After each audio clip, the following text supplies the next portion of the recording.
Poindexter here. Got another story for you about the little married couple. They'd been married for like 30 years. And the wife, she wanted to get her husband something really, really special for 30 years of being married.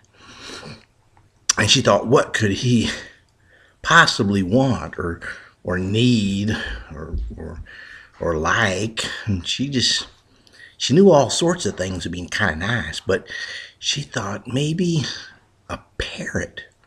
He had never had a parrot before, but he'd always talked about some people that he knew had parrots, and he always talked fondly of parrots for some reason.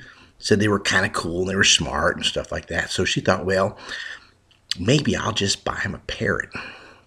So she went down to the local pet store and she said, hey, Bob, I'd like to get me a pet parrot for my husband George for our anniversary.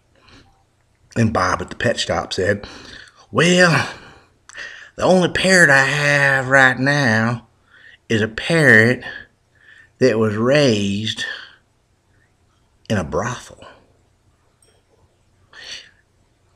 She says, well, what's wrong with that?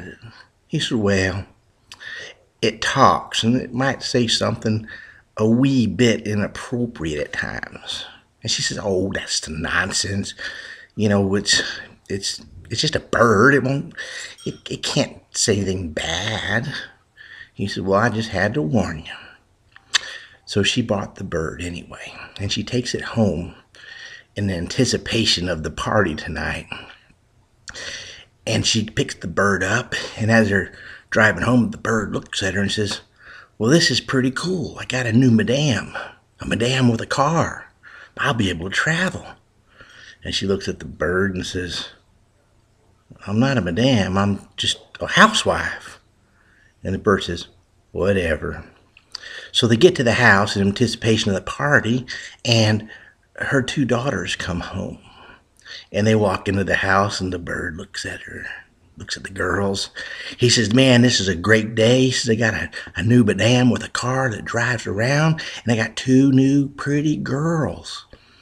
And the girls and the wife look at the bird, and they say, we're not girls, we're just the daughters, and this is our mom. This is... Bird just shakes his head. Well, then they're all sitting there at the house, and here comes the husband, and he walks in the door, and the parrot looks at the husband, and he goes, hey, George, how you doing?